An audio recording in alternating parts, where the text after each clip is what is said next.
Cuarta carta sobre los cuáqueros.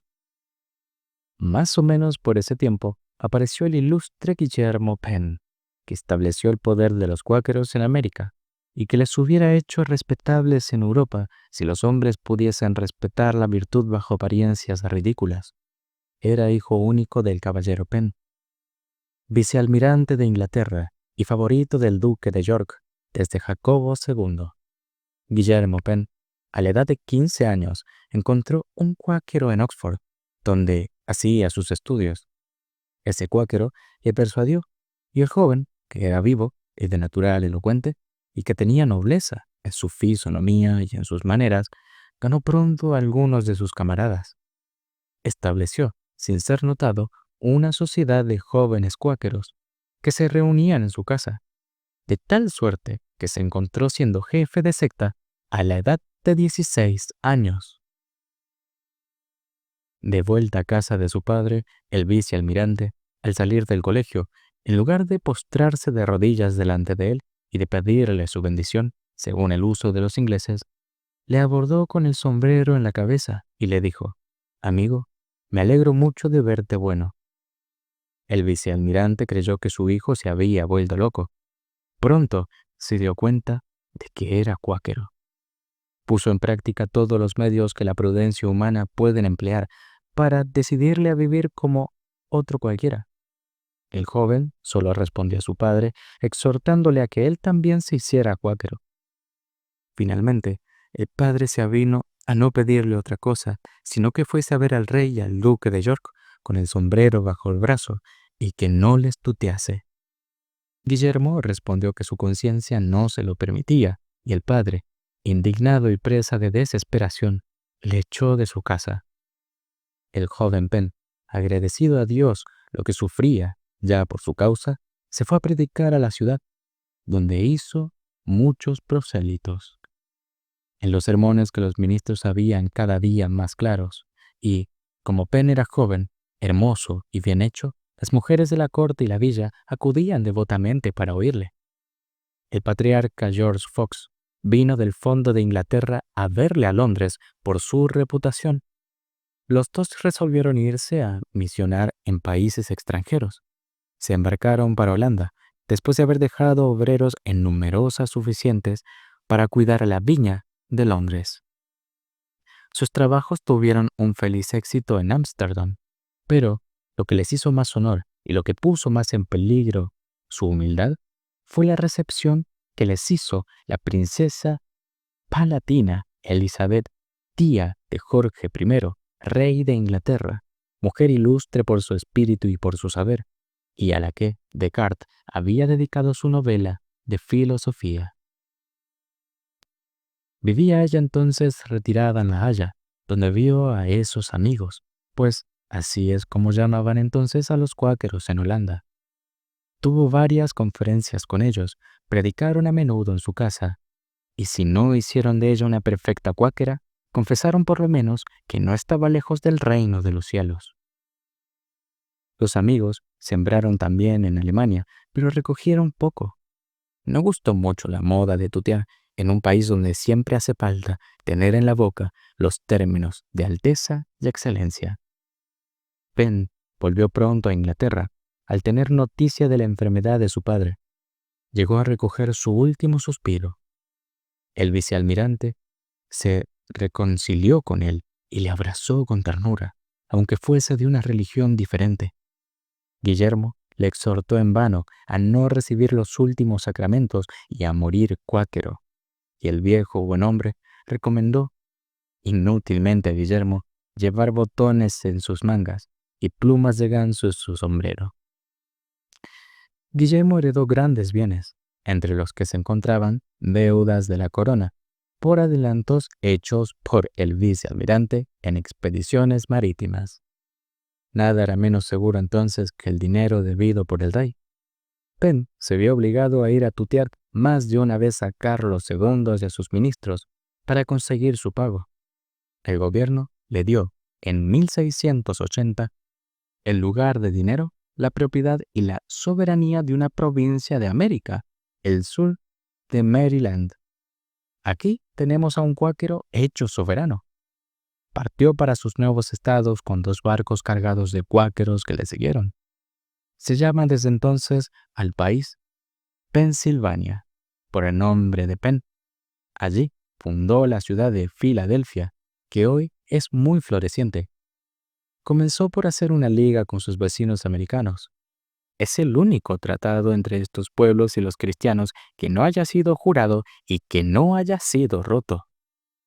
El nuevo soberano fue también el legislador de Pensilvania. Dio leyes muy sabias, ninguna de las cuales ha sido modificadas desde entonces. La primera es no maltratar a nadie con motivo de su religión y mirar como hermanos a todos los que creen en un Dios. Apenas hubo establecido su gobierno cuando varios mercaderes de América vinieron a poblar esa colonia. Los naturales del país, en lugar de huir a los bosques, se conciliaron insensiblemente con los pacíficos cuáqueros, tanto como detestaban a los otros cristianos conquistadores y destructores de América, amaban a estos recién llegados.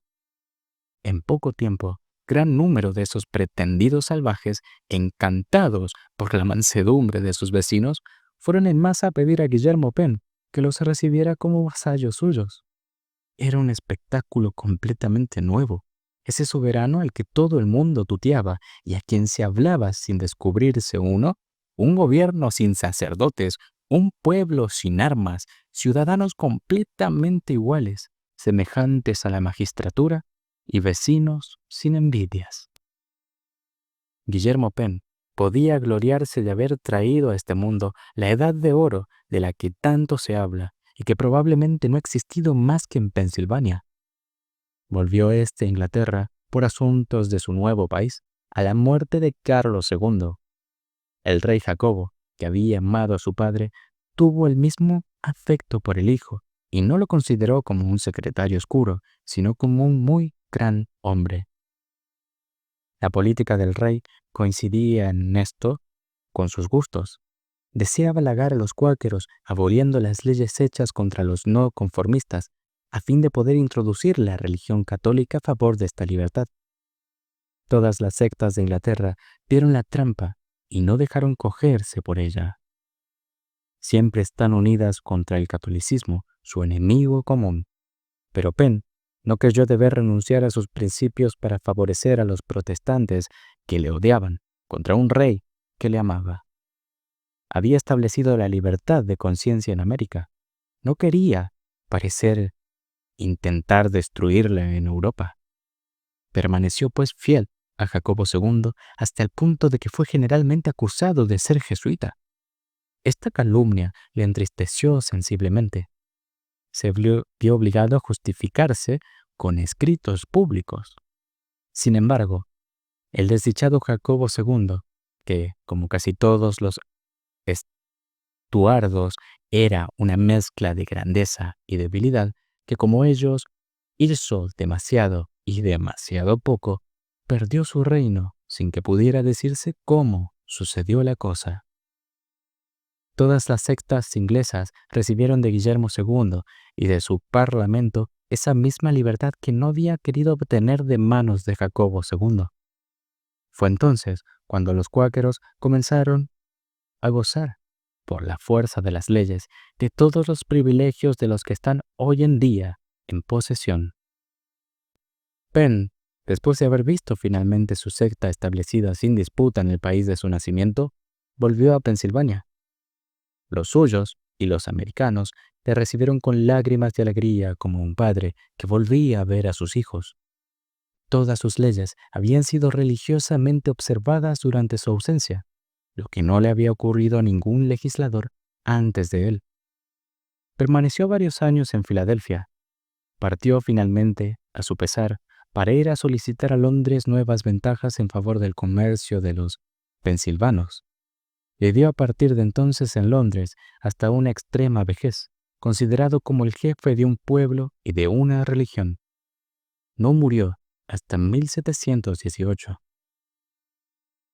Se conservó a sus descendientes la propiedad y el gobierno de Pensilvania, y ellos vendieron al rey el gobierno por 12,000 piezas de oro. Los asuntos del rey solo le permitieron pagar 1000. Un lector francés creerá quizás que el ministro pagó el resto en promesa y se apoderó de todos modos del gobierno. Nada de eso. Como la corona no había podido satisfacer en el tiempo marcado el pago de la suma completa, el contrato fue declarado nulo y la familia de Penn recuperó sus derechos. No puedo adivinar cuál será la suerte de la religión de los cuáqueros en América, pero veo que se depaupera diariamente en Londres. En todo país, la religión dominante, como no persigue, acaba a la larga por absorber a todas las otras. Los cuáqueros no pueden ser miembros del Parlamento y poseer ningún oficio porque habría que prestar juramento y ellos no quieren jurar. Se ven reducidos a la necesidad de ganar dinero por medio del comercio. Sus hijos, enriquecidos por la industria de sus padres, quieren gozar, tener honores, dotones y bocamangas. Se avergüenzan de ser llamados cuáqueros y se hacen protestantes para estar a la moda.